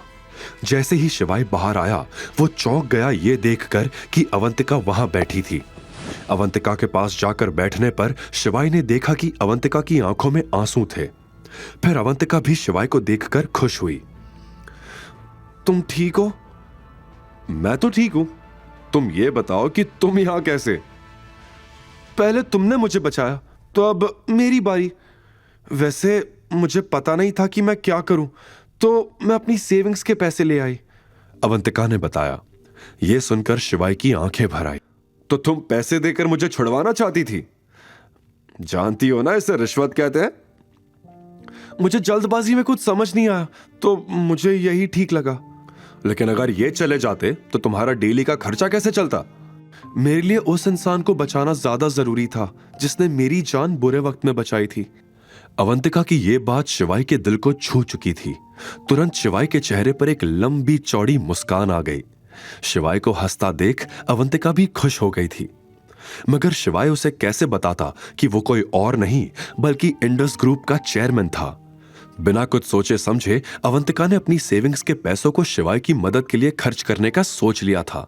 वहीं शिवाय मन ही मन ये सोचने लगा कि एक तरफ नंदिनी थी जिसके साथ 3 साल बिताने के बाद भी उसने परवाह तक नहीं की और उसे जेल में जाने दिया, तो दूसरी तरफ अवंतिका थी जो बिना कुछ सोचे उसके लिए अपना सब कुछ दांव पर लगा देना चाहती थी। उसकी मासूमियत, उसका पैनिक देखकर शिवाय का दिल कह रहा था कि वो उसे गले लगा ले। इस दुनिया से दूर ले जाए। उसकी भीगी हुई आंखें, कांपते होठ और चेहरे पर बिखरी उदासी उसे और भी लाजवाब बना रही थी। वो इतनी नाजुक लग रही थी कि शिवाय को लगा कि अगर उसने उसे छू भी लिया तो वो पिघल जाएगी। आज शिवाय ने अवंतिका को निहारा, जी भर के निहारा। अवंतिका बस चुपचाप वहां बैठी रही, इस बात से बेखबर कि शिवाय के मन में एक तूफान मचा हुआ था। तभी डीआईजी के साथ साथ रवि और दोनों कांस्टेबल्स भी बाहर आए। रवि के चेहरे से डर साफ झलक रहा था। शिवाय ने रवि के डर को भांप लिया था। रवि कुछ बोल पाता उससे पहले ही शिवाय ने कहा, एक काम करिए, आप इनके लिए पहले कैब बुक कीजिए और इन्हें सही सलामत उसमें बैठा कर आइए। मैं रवि जी से कुछ बात कर लेता हूं तब तक। उसने यह अवंतिका की तरफ इशारा करते हुए कहा। तुरंत रवि ने कांस्टेबल को इशारा किया। कांस्टेबल जल्दी से अवंतिका को बाहर की ओर ले गया। जैसे ही अवंतिका बाहर गई, वैसे ही अंसल प्रॉपर्टीज का मैनेजर और सेल्स वुमन दौड़ते हुए पुलिस स्टेशन में आए। मुझे माफ कर दो सर, मुझे बिल्कुल अंदाजा नहीं था कि आप इंडस ग्रुप के चेयरमैन हैं। मैनेजर ने हाथ जोड़ते हुए कहा, सर अगर हमें पता होता तो ऐसा कभी नहीं होता। घबराते हुए सेल्स वुमन ने कहा। पुलिस स्टेशन में मौजूद सभी लोग यह देखकर शॉक थे। शिवाय, जिसे अभी तक सब एक मुजरिम के रूप में देख रहे थे, अब सभी को यह पता चल गया था कि वो और कोई नहीं बल्कि इंडस ग्रुप का चेयरमैन था। कभी किसी को उसके कपड़ों से जज मत करना। आज तो मैं माफ कर रहा हूं सबको, आगे से ध्यान रखना। शिवाय ने मैनेजर और सेल्स वुमन को वार्न किया। सर एक छोटा सा गिफ्ट आपके लिए हमारी तरफ से। अपनी जेब से मैनेजर एक चाबी निकाल के शिवाय को देने लगा। ये क्या है? सर ये हमारी तरफ से एक छोटा सा गिफ्ट आपके लिए। ये आपके नए विला की चाबी है। मैं किसी का नुकसान नहीं करवाना चाहता, आप रख लीजिए इसे। नहीं सर, हमारा कोई भी नुकसान नहीं होगा, प्लीज सर ये रख लीजिए। मैनेजर के इतना कहने के बाद शिवाय ने चाबी ले ली। फिर डीआईजी से कहा, मुझे अब चलना चाहिए। और इतना कहकर शिवाय वहां से निकल गया। कैब में बाहर इंतजार कर रही अवंतिका यही सोचे जा रही थी कि हो ना हो शिवाय बहुत बड़ा आदमी था, तभी सब लोग उसकी इतनी इज्जत कर रहे थे। कुछ देर बाद शिवाय भी कैब में आकर बैठ गया। अवंतिका ने तुरंत शिवाय से पूछा, वैसे तुम हो कौन और सभी लोग तुम्हारी इतनी इज्जत क्यों करते हैं? मुझे लगा ही था कि यह सवाल तुम्हारे मन में आएगा ही। मैं तो सिर्फ एक कॉमन मैन हूं, लेकिन मेरे कुछ दोस्त हैं जिनकी जान पहचान काफी ऊपर तक है, बस इसलिए मुझे इतनी इज्जत मिल जाती है। शिवाय ने बड़ी काबिलियत से अवंतिका के सवाल का जवाब दिया। अवंतिका ने भी यह जवाब सुन के मान लिया कि शिवाय सिर्फ एक आम आदमी था। वो क्या चीज थी जो शिवाय को अपनी सच्चाई बताने से रोक रही थी? क्या अवंतिका के मन में भी शिवाय के लिए फीलिंग्स डेवलप होने लगी थी? शिवाय और अवंतिका कैब में बैठ गए और कैब अपनी मंजिल की ओर चल दी। हम कहां जा रहे हैं? अवंतिका ने कंफ्यूज्ड होकर शिवाय से पूछा। हम उनके पास जा रहे हैं जिन्हें मैं सबसे ज्यादा मानता हूं, जो मेरे कर्ता धर्ता और रक्षक हैं, शिवाय ने समझाते हुए कहा। अवंतिका मासूम नजरों से शिवाय को देखने लगी। उसे समझ नहीं आ रहा था कि शिवाय क्या कह रहा था। जो कुछ भी हुआ उसके बाद अवंतिका के मन में ढेर सारे सवाल उमड़ने लगे। कुछ ही देर में कैब श्री गेंदेश्वर द्वादश मंदिर के सामने आकर रुकी। अवंतिका कैब में बैठकर एकटक मंदिर को देखने लगी, फिर फौरन गाड़ी से बाहर निकल गई। शिव मंदिर देखकर उसे एकदम से अपना बचपन का प्यार, वो लड़का याद आ गया। वो भी तो शिव भक्त था। अवंतिका बार बार अपने मन में शिवाय की तुलना अपने बचपन के प्यार से करती थी और दोनों में काफी समानता पाती थी। अवंतिका तुरंत अपने ख्यालों से बाहर निकली और शिवाय के साथ मंदिर की तरफ जाने लगी। मंदिर के बाहर से दोनों ने प्रसाद और फूल लिया और कुछ ही देर में दर्शन करके लौट आए। दरअसल शिवाय को उसके बचपन का प्यार मिल चुका था, इसीलिए वो महादेव को धन्यवाद कहने के लिए अवंतिका के साथ मंदिर आया था। फिर दोनों वापस गाड़ी में बैठ गए और इस बार शिवाय ने कैब ड्राइवर को अंसल प्रॉपर्टीज की तरफ जाने को कहा। ड्राइवर शिवाय और अवंतिका को लेकर विला की ओर निकल पड़ा। शिवाय गाड़ी में चुपचाप बैठा था और अवंतिका उसे आश्चर्य से देख रही थी। गाड़ी में गुप्त सन्नाटा था। तभी अवंतिका की मीठी पर सहमी आवाज ने उस सन्नाटे को चीरते हुए कहा, शिवाय, आखिर तुम हो कौन? वो लोग तुमसे इतना क्यों डर रहे थे? क्या तुम किसी माफिया गैंग के लीडर हो? शिवाय ने अवंतिका के डरे हुए चेहरे को गंभीरता से देखा और फिर अचानक हंसते हुए पूछा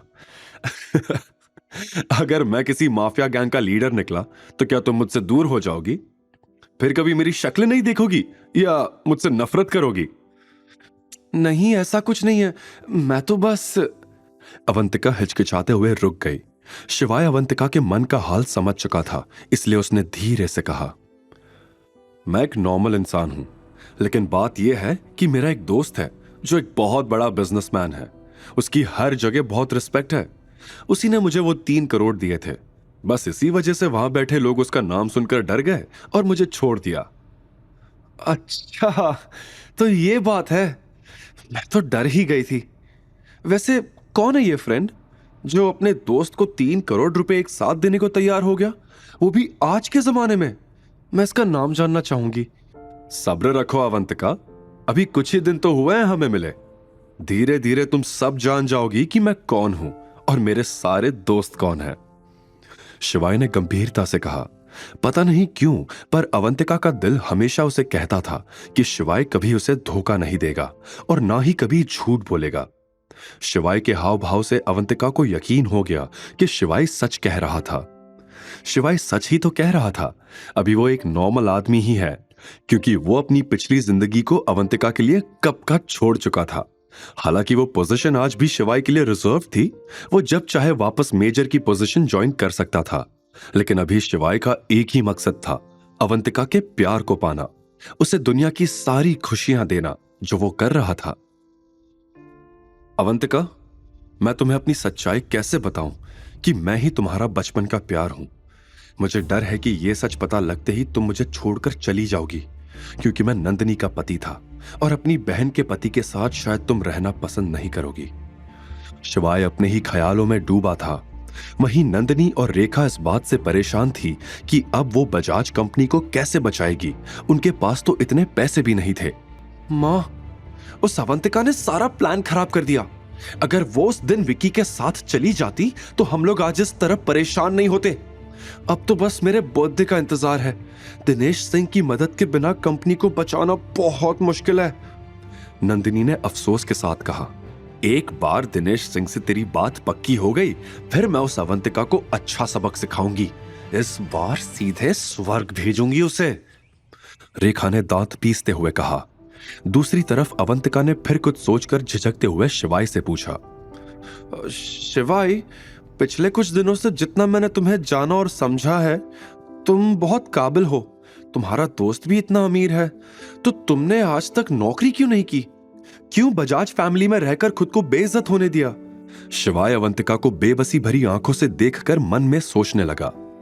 सिर्फ तुम्हारे लिए अवंतिका, तुम्हें पाने के लिए मैं बजाज फैमिली में गया था, लेकिन मेरी किस्मत ने मुझे धोखा दे दिया। मैंने तुम्हारी जगह नंदिनी से शादी कर ली। अपने आप से यह कहने के बाद शिवाय ने गहरी सांस ली और फिर अवंतिका की तरफ देखते हुए बोला, सही वक्त आने पर तुम्हें सब बता दूंगा अवंतिका, मुझ पर भरोसा रखो। इस वक्त शिवाय की आंखों में अवंतिका के लिए बेपनाह मोहब्बत थी। वो अवंतिका को एकटक निहार रहा था। अगर दादाजी ने शिवाय को धोखा नहीं दिया होता तो आज शिवाय अवंतिका का पति होता। नंदिनी कितनी लकी थी कि उसे तुम्हारे जैसा पति मिला था। आज पहली बार मुझे उससे जलन हो रही है। अवंतिका ने शिवाय से उदासी भरे स्वर में कहा। शिवाय को समझ नहीं आ रहा था कि इस बात का वो आगे क्या जवाब दे। उसने ड्राइवर से गाड़ी की रफ्तार बढ़ाने के लिए कहा और 5 मिनट में वो दोनों निपानिया में स्थित अंसल प्रॉपर्टीज के मेन गेट पर पहुंच गए। अगर अवंतिका को विला पसंद आ गया तो आज ही यहां शिफ्ट हो जाएंगे, शिवाय ने मन में सोचा। इतने में अवंतिका ने चारों ओर मुआयना करते हुए पूछा, हम यहां क्यों आए हैं शिवाय? शिवाय कोई जवाब देता उससे पहले गार्ड गाड़ी के सामने आकर खड़ा हो गया और बोला, आपको कहां जाना है? किससे मिलना है? मुझे नाम बताइए, मैं उन्हें इन्फॉर्म करता हूं, तभी आप अंदर जा पाएंगे। दरवाजा खोलो, मुझे पार्वती विला जाना है, वो विला अब मेरा है, शिवाय ने सख्त आवाज में कहा। उसकी यह बात सुनकर अवंतिका शॉक्ड हो गई। गार्ड ने शिवाय और अवंतिका को ऊपर से नीचे तक देखा और हंसने लगा। गार्ड की हंसी देखकर शिवाय के माथे पर लकीरें उभर आई। शिवाय समझ चुका था कि गार्ड उसे उसके कपड़ों से जज कर रहा था। शिवाय ने गुस्से से कहा, अगर तुम्हें अपनी नौकरी नहीं गंवानी है तो मैं तुम्हें आखिरी मौका देता हूं। अंदर जाओ और मैनेजमेंट से पूछो पार्वती विला का ओनर कौन है, और फिर बाहर आकर मुझसे बात करो। शिवाय की रौबदार आवाज सुनते ही गार्ड के पसीने छूटने लगे, क्योंकि अगर हकीकत में शिवाय पार्वती विला का मालिक निकला तो गार्ड की नौकरी से छुट्टी पक्की थी। लेकिन गार्ड कुछ कहता उससे पहले पीछे से किसी के हंसने की आवाज आई। शिवाय और अवंतिका ने मुड़कर देखा तो पीछे यश खड़ा था। दरअसल इंडस ग्रुप के साथ कॉन्ट्रैक्ट खत्म होने के बाद यश अपना सब कुछ गंवा चुका था और रास्ते पर आ गया था। बहुत ही मुश्किल से अभी उसकी नौकरी एक कंस्ट्रक्शन कंपनी में एज अ सेल्स मैनेजर लगी थी। यश अभी पार्वती विला की रेनोवेशन करने आया था, लेकिन शिवाय की बात सुनकर वो अपनी हंसी रोक नहीं पाया। क्या कहा तुमने? पार्वती विला तुम्हारा है? तुम और तुम्हारी बड़ी बड़ी बातें शिवाय। तुम्हारे जैसा लूजर पार्वती विला के बारे में सोच भी कैसे सकता है? अगर कहीं लॉटरी भी निकल गई तो भी ये विला तुम खरीद नहीं सकते हो। शिवाय ने यश को देखकर गाड़ी से बाहर निकलना सही समझा। ऐसे खास मौके पर शिवाय किसी से उलझना नहीं चाहता था, खास करके अवंतिका के सामने। वो बेचारी अपने जीवन में काफी कुछ झेल चुकी थी, इसीलिए अब और नहीं। यही सोचते हुए शिवाय कैब से उतरा और कैब का दरवाजा बंद करते हुए बोला, पिछली बार जो हुआ वो होने के बाद भी तुम्हारी अक्ल ठिकाने नहीं आई, क्यों? शिवाय ने कहा। शिवाय की बात सुनकर यश ऊपर से नीचे तक लाल हो गया और बोला, तुम्हारी हिम्मत कैसे हुई मुझसे इस तरह बात करने की? और तुम्हें कैसे पता चला कि मेरे साथ क्या हुआ था? खैर, जो भी हो, मुझे नहीं जानना। मुझे तो एक अच्छी नौकरी मिल गई है, लेकिन मैं तुम्हें एक बात बता दूं कि अभी भी वक्त है, यहां से चले जाओ। विला के मालिक आ गए तो तुम्हारे लेने के देने पड़ जाएंगे। वैसे भी मुझे यहां काम है, मैं यहां पार्वती विला के रेनोवेशन के लिए आया हूं। ओनर आते ही होंगे, चलो जाओ यहां से। यश के पास एक अच्छा मौका था पैसे कमाने का। अगर पार्वती विला के रेनोवेशन का कॉन्ट्रैक्ट उसने पूरा कर दिया तो उसे अच्छा कमीशन भी मिल सकता था और भविष्य में दूसरे अमीर क्लाइंट्स भी। लेकिन हर बार की तरह इस बार भी शिवाय के साथ बदसलूकी करके यश अपने पैरों पर कुल्हाड़ी मार रहा था। यह सुनहरा मौका भी उसने अनजाने में गवा दिया था।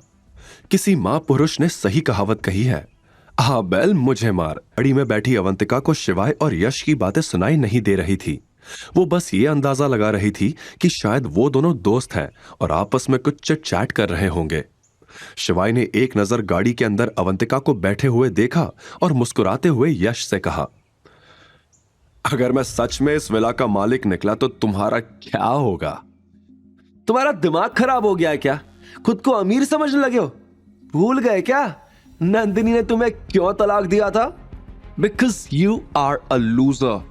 अपनी खुद की गाड़ी भी नहीं है तुम्हारे पास, कैब से पार्वती विला के अंदर जाओगे। गाड़ी की तरफ इशारा करते हुए यश ने कहा कि तभी उसकी नजर पैसेंजर सीट पर बैठी अवंतिका पर पड़ी और वो बोला, वो कौन है? तुम्हारी नई गर्लफ्रेंड? अरे वाह, क्या चीज पटाई है तुमने। 10 on 10 है ये तो। शिवाय को यश की इस बात पर बहुत गुस्सा आया, लेकिन उसने कुछ नहीं कहा। वहीं अवंतिका गाड़ी के अंदर थी, इसलिए वो यश की बातें सुन नहीं पाई। लेकिन यश को अपनी तरफ आता हुआ देख वो समझ गई कि कुछ तो हुआ है। शिवाय ने यश की बात सुनकर गुस्से से मुट्ठी बंद कर ली, क्योंकि वो आज कोई हंगामा नहीं करना चाहता था। यश शिवाय के बगल से निकलकर अवंतिका के पास गया और बोला, हे ब्यूरी, इस लूजर के झांसे में मत आना। इसके पास एक फूटी कौड़ी भी नहीं है। ये तुम्हें विला दिखाकर बस धोखा दे रहा है। अवंतिका ने यश की ये बातें सुनी और समझ गई कि यश कोई लफंगा लड़का है, शिवाय का दोस्त नहीं। वो कैब में बैठे बैठे गुस्से से बोली, चप्पल खानी है? निकालू? यश का चेहरा जो थोड़ी देर पहले तक चमक रहा था अब शर्म से लाल हो चुका था। शिवाय भी अब यश से कोई बकवास नहीं करना चाहता था। वो अवंतिका के जवाब से बहुत खुश था। यश को उसका जवाब मिल चुका था, इसलिए शिवाय ने गार्ड से कहा, मैं आखिरी बार पूछ रहा हूं, तुम मुझे अंदर जाने दोगे या नहीं? अंदर जाने दूं? ख्यालों की दुनिया से बाहर निकलो। तुम्हारी असलियत जानने के बाद तो मैं तुम्हें बिल्कुल अंदर जाने नहीं दूंगा। इतना कहकर वो गार्ड सिक्योरिटी बूथ के अंदर चला गया। शिवाय ने अब कुछ नहीं कहा, सीधा जेब से अपना फोन निकाला और अंसल प्रॉपर्टीज के डायरेक्टर को कॉल लगा दिया। यश सामने खड़ा शिवाय को देखकर हंस रहा था। उसने हंसते हुए कहा,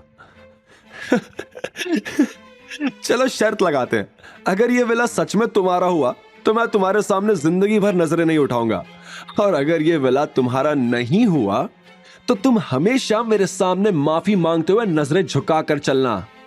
मंजूर है? यश के हिसाब से शिवाय एक यूजलेस पति था जिसके पास खुद खाने के लिए पैसे नहीं थे। वो 3 करोड़ का बंगलो कहां से खरीदेगा? इसलिए यश पूरे चौड़े में शिवाय के सामने सीना ताने खड़ा था। तभी यश की नजर सामने से आती ग्रे लग्जरी कार पर पड़ी जो पूरी रफ्तार से अंसल प्रॉपर्टीज की तरफ आ रही थी। जैसे ही यश ने गाड़ी की नंबर प्लेट देखी, उसकी आंखें चमक गई। वो गाड़ी अंसल प्रॉपर्टीज के डायरेक्टर राघवेंद्र की थी। अब तुम्हारा क्या होगा शिवाय? 2 मिनट पहले अगर यहां से रफू चक्कर हो जाते तो तुम्हारे बचने की थोड़ी गुंजाइश होती, पर अब मिस्टर राघवेंद्र तुम्हें जेल की चक्की पिसवाएंगे। कहते हुए यश हंसने लगा। गाड़ी के मेन गेट पर रुकते ही यश तुरंत राघवेंद्र के पास उनसे हाथ मिलाने के लिए आगे बढ़ा, मगर राघवेंद्र यश को इग्नोर करते हुए अंदर गया और गार्ड को थप्पड़ जड़ दिया। और शिवाय सामने खड़ा मुस्कुरा रहा था। चारों तरफ सन्नाटा छा गया और यह मंजर देखते ही यश का चेहरा पीला पड़ गया। क्या होगा अब यश के साथ जब उसे सच्चाई का पता चलेगा? क्या अवंतिका भी आज शिवाय की सच्चाई को जान जाएगी? शिवाय कैसे करेगा इस सिचुएशन को डील? तुम्हारी हिम्मत कैसे हुई मिस्टर शिवाय से बदतमीजी करने की? बिना चेक किए तुमने उन्हें रोका कैसे? राघवेंद्र ने गुस्से से कहा। सर खुद देखिए, ये आदमी कैब से आया है और मिस्टर यश भी मुझे इस आदमी की सच्चाई बता चुके थे, इसीलिए मैंने इनको अंदर जाने नहीं दिया। गार्ड ने कहा। अभी के अभी यहां से निकल जाओ, कल से यहां दिखाई मत देना, राघवेंद्र ने चिल्लाते हुए कहा। गार्ड को समझ नहीं आ रहा था कि उसने कहां गलती कर दी जो राघवेंद्र उस पर इस तरह बरस पड़े। पीछे खड़े यश के भी होश उड़ गए। उसे भी समझ नहीं आ रहा था कि राघवेंद्र गुस्सा क्यों हो रहे थे। मुझे माफ कर दीजिए मिस्टर शिवाय, यह सब मेरी ही गलती है। मुझे गार्ड को आपके बारे में पहले ही इन्फॉर्म कर देना चाहिए था। Sorry for the inconvenience. ये नजारा देखकर यश की आंखें फटी की फटी रह गई। राघवेंद्र शिवाय से माफी क्यों मांग रहे थे? यश को अपनी आंखों पर यकीन नहीं हुआ कि यह सब क्या हो रहा था। उसने अपनी आंखें रगड़कर दोबारा देखा, लेकिन नजारा पहले जैसा ही था।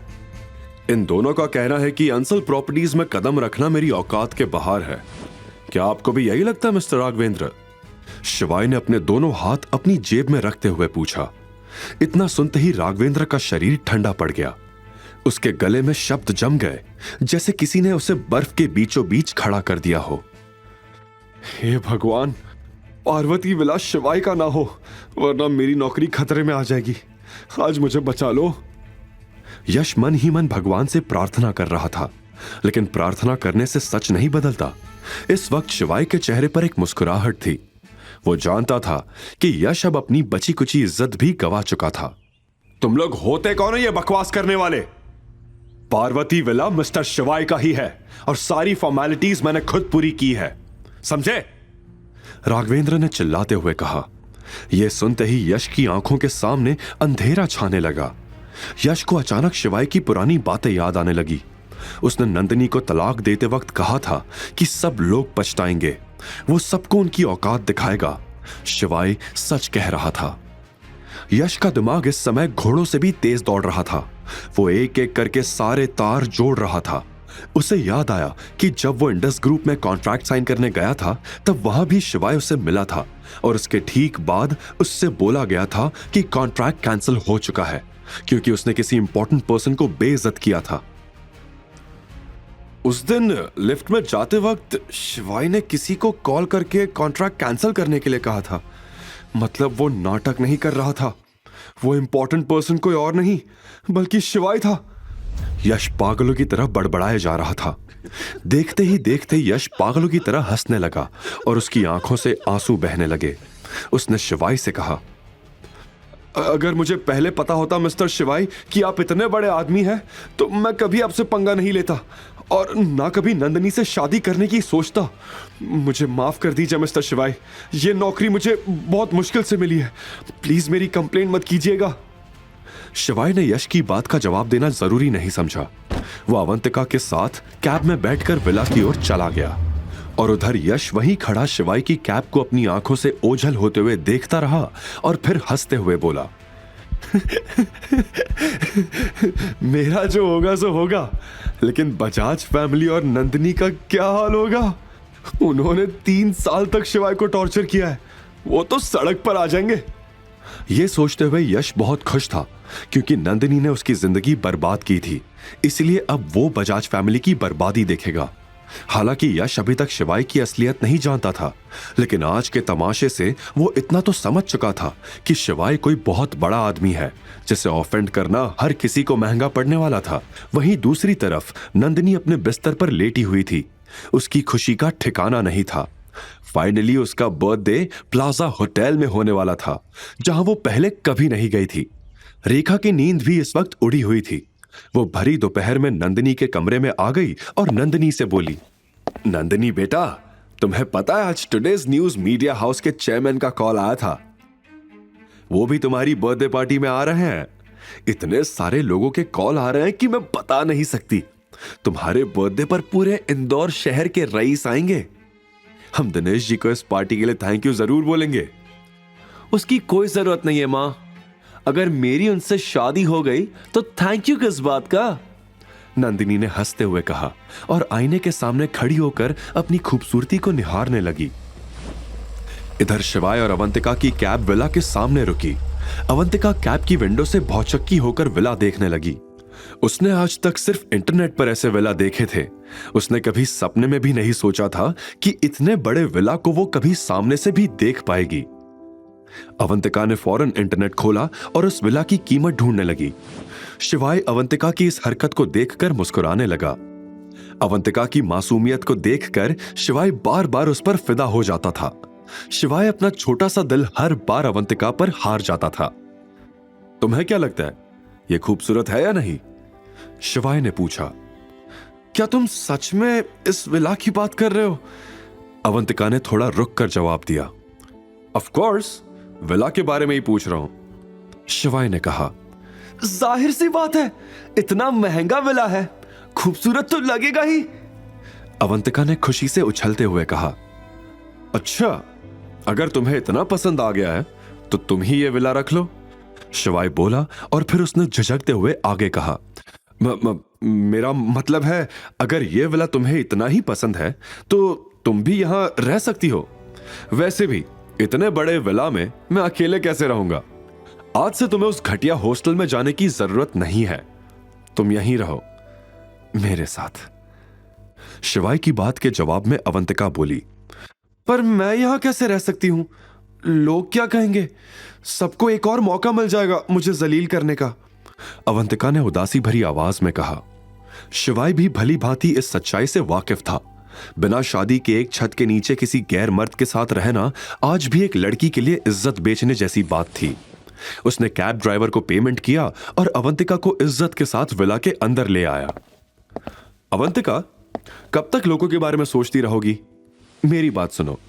शिवाय ने सामने पड़े सोफे पर अवंतिका को बैठाया और फिर उसके सामने बैठकर समझाते हुए बोला, अभी तुम्हारी जान को खतरा है। रेखा ऑलरेडी तुम्हें 2 बार बेच चुकी है। वो आगे क्या करेगी हम नहीं जानते, इसलिए बेटर यही होगा कि तुम यहां मेरे साथ रुक जाओ। मेरे होते हुए कोई तुम्हारा बाल भी बांका नहीं कर पाएगा, आई प्रॉमिस। अवंतिका शिवाय की बात समझ चुकी थी। उसने हां में सिर हिलाते हुए कहा, ठीक है, अगर तुम इतना कह रहे हो तो मैं रुक जाती हूं। अगर अब मुझे कुछ हुआ ना तो उसकी पूरी जिम्मेदारी तुम्हारी होगी। वैसे मैं ऊपर वाला रूम लूंगी, ये फाइनल है। जहां मन है वहां रह लेना, सब तुम्हारा ही है। शिवाय ने हंसते हुए कहा। जाओ तुम नहा लो, मैं तब तक कुछ खाने का इंतजाम करता हूं। मैंने हमारे आने से पहले ही कपड़े, तौलियां और बाकी चीजें यहां मंगवा ली थी। शिवाय के कहने पर अवंतिका अपने कमरे में चली गई और 1 घंटे बाद फ्रेश होकर नीचे आ गई। ऐसे क्या देख रहे हो? अवंतिका ने चुटकी बजाते हुए पूछा। तो शिवाय अपनी सपनों की दुनिया से बाहर आया और बोला, कुछ नहीं, वो बस अरे तुमने बाल क्यों नहीं सुखाए? अवंतिका, ठंड लग जाएगी, चलो इधर आओ, बैठो, मैं करता हूं। शिवाय ने पूरे हक से कहा। इतना कहते ही शिवाय अवंतिका के रूम से हेयर ड्रायर लाया और बड़े प्यार से उसके बाल सुखाने लगा। गर्म हवा के साथ साथ शिवाय की वो गर्म उंगलियां जब अवंतिका की गर्दन को छू रही थी तो उसके बदन में मानो सिहरन सी दौड़ने लगी। कोई पहली बार उसके इतना करीब था और उसके लिए ऐसा कुछ कर रहा था। अवंतिका के बाल सुखाकर शिवाय ने फटाफट डाइनिंग टेबल पर खाना लगा दिया। सॉरी, अभी यहां कुछ था नहीं तो मैंने बाहर से खाना ऑर्डर किया है, उम्मीद है तुम्हें पसंद आएगा। यह कहते हुए शिवाय ने अवंतिका के सामने छोले भटूरे रख दिए। तुम्हें कैसे पता मुझे छोले भटूरे पसंद है? अवंतिका ने आश्चर्य से पूछा। मुझे नहीं पता था, मैंने तो बस रैंडम खाना ऑर्डर कर दिया था, पर अच्छा हुआ, ये तुम्हारा फेवरेट है, अब तुम पेट भर के खा सकती हो, शिवाय ने कहा। अवंतिका ने खुशी खुशी शिवाय के साथ खाना खत्म किया और फिर दोनों अपने अपने कमरे में सोने चले गए। रात के 12 बज रहे थे, लेकिन शिवाय की आंखों से नींद कोसों दूर थी। शिवाय आज बहुत खुश था, फाइनली उसे उसका बचपन का प्यार मिल चुका था। वो अभी बस अवंतिका के साथ रहना चाहता था। उससे रहा नहीं गया, इसलिए वो चुपचाप अवंतिका के कमरे के दरवाजे पर सिर रखकर खड़ा हो गया कि तभी उसने कमरे के अंदर से कुछ धीमी धीमी आवाजें सुनी तो कान लगाकर वहीं दरवाजे पर खड़ा हो गया। तुम धोखेबाज हो, इतने साल बीत गए पर तुम अभी तक नहीं आए, कहां हो तुम? तुमने कहा था तुम मुझसे शादी करोगे, पर वो सब झूठ था। पता है, रेखा और नंदिनी ने मेरे साथ कितना बुरा बर्ताव किया है, मुझे मारा, पीटा और जलील किया। मैंने सब तुम्हारे लिए सहा था और तुम ही मुझसे मुंह मोड़कर चले गए। अवंतिका अपने कमरे में रोती हुई खुद से बातें कर रही थी। अवंतिका की बातें शिवाय के दिल में खंजर की तरह चुभ रही थी, पर वो चाहकर भी कुछ नहीं कर सकता था। अवंतिका, तुम आज भी अपना वादा निभाकर मेरा इंतजार कर रही हो। तुम तो इतनी खूबसूरत हो, तुम्हें कोई भी अच्छा लड़का मिल जाता, पर तुमने सच्चा प्यार किया था मुझसे, इसीलिए आज भी मेरे लिए रो रही हो। यह कहते हुए शिवाय की आंखें भीग गई। उसने अपने आप से आगे कहा, अवंतिका, मैं वादा करता हूं, आज के बाद तुम्हारे सारे सपने, सारी ख्वाहिशें पूरी होंगी। तुम्हारा ऐसा शानदार बर्थडे होगा कि पूरा इंदौर शहर देखेगा। तथास्तु। शिवाय ने खुद को संभाला और बालकनी की तरफ जाते हुए अपना फोन निकाल लिया। दिनेश, मैं आपको एक और जिम्मेदारी दे रहा हूं। 28 तारीख को प्लाजा होटल में बर्थडे पार्टी का अरेंजमेंट भी आपको ही करना है। याद रहे, यह सबसे शानदार बर्थडे पार्टी होनी चाहिए जो लोग सालों तक ना भूलें। शिवाय ने धीमे लेकिन सख्त लहजे में कहा। बिल्कुल सर, जैसा आप चाहते हैं बिल्कुल वैसा ही होगा, आप एकदम निश्चिंत रहिए। दिनेश सिंह ने अटेंटिव होकर जवाब दिया। दूसरी तरफ नंदिनी मिस्टर दिनेश के साथ अपनी शादी के सपने सजा रही थी। उसे यकीन था कि इतने पैसे वाले आदमी से शादी करके वो जिंदगी भर ऐश करेगी। क्या नंदिनी का ये सपना पूरा हो पाएगा? शिवाय अवंतिका को कैसे बताएगा अपनी सच्चाई? और क्या सच जानने के बाद अवंतिका अपना लेगी शिवाय को? आगे की कहानी जानने के लिए देखिए अगला एपिसोड सिर्फ पॉकेट एफएम के यूट्यूब चैनल पर। और शिवाय एक विनाशक के सारे एपिसोड्स को सुनने के लिए डिस्क्रिप्शन में दी लिंक से डाउनलोड करें पॉकेट एफएम ऐप।